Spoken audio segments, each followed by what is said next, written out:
আসসালামু আলাইকুম সম্মানিত দর্শকবৃন্দ, এই মুহূর্তে দেশ ও প্রবাস থেকে যারা আজকে আমাদের এই ভিডিওটি দেখছেন সকলকে আন্তরিক শুভেচ্ছা অভিনন্দন জানাচ্ছি। দর্শক, স্ক্রিনে যে গাছটি দেখানো হচ্ছে এটি মূলত জারা গাছ, অর্থাৎ জারা ওয়ান বলে অনেকে এই গাছকে। দর্শক শ্রোতা, এই গাছটি শীত বর্ষা গ্রীষ্ম সব সময়ই কিন্তু ভালো ফলন হয়ে থাকে। বিশেষ করে যারা গরু এবং মহিষের খামারি তাদের জন্য বেস্ট। আরও ক্লিয়ার করে যদি বলি, যারা ষাঁড় গরুর খামার যাদের রয়েছে তাদের জন্য কিন্তু এই জারা গাছটি বেস্ট। দর্শক শ্রোতা, এই কারণেই বলেছি ষাঁড় গরুর জন্য বেস্ট।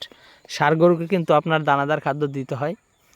আর জারা ওয়ান হাইব্রিড গাছটি 15 থেকে 18% প্রোটিন কিন্তু রয়েছে। সেটা স্থানভেদে 15%ও হতে পারে বা স্থানভেদে সেটা 18%ও হতে পারে, অর্থাৎ জমির উর্বরতার উপর ডিপেন্ড করে আপনার এই ঘাসের প্রোটিন কিন্তু উঠানামা করে, অর্থাৎ কম বেশি হয়। তো দর্শক, মূলত সে কারণেই 15 থেকে 18% বলা। তো দর্শক, আমাদের এই জমিতে মোটামুটি এই গাছটা ভালো ফলন হয়েছে। দেখেন আপনারা, এদিকে যদি আপনাদেরকে দেখাই নিচে, অর্থাৎ এগুলো কাটিন, এগুলো কিন্তু মূলত আমরা কাটিনের জন্য রেখে দিয়েছি। এবং দেখেন কি পরিমাণে আসলে কাটিন মোটা হয়েছে এবং ঘাসগুলো আলহামদুলিল্লাহ যথেষ্ট পরিমাণে মোটা এবং এখনও দগদগে সবুজ রয়েছে, যদিও গোড়ালিতে কাটিন পরিপক্ক হয়ে গিয়েছে। দর্শক, আরেকটি কথা বলি, বেশি বয়স্ক কাটিন কিন্তু আপনার জার্মিনেশন হয় না, বা কম বয়স্ক কাটিনও কিন্তু জার্মিনেশন হয় না। দেখেন এখানে যে কাটিনগুলো রয়েছে, আমি আপনাদেরকে কাছে এসে যদি দেখাই, দেখেন গোড়ালিতে কিভাবে চোখ আসলে গোড়ালিতে উঠতেছে।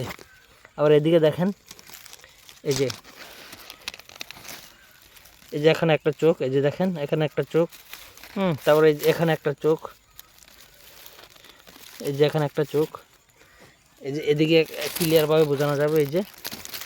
এই যে চোখ, এটা কিন্তু মিডিয়াম বয়সের কাটিন। দেখতে অনেকটাই সাদা দেখা গেলেও দেখেন চোখ কি পরিমাণে, দেখেন বোঝা যায় কিনা জানি না। মিডিয়াম বয়সের কাটিন যেগুলো রয়েছে সেগুলো কিন্তু আপনার জার্মিনেশন ভালো আসে।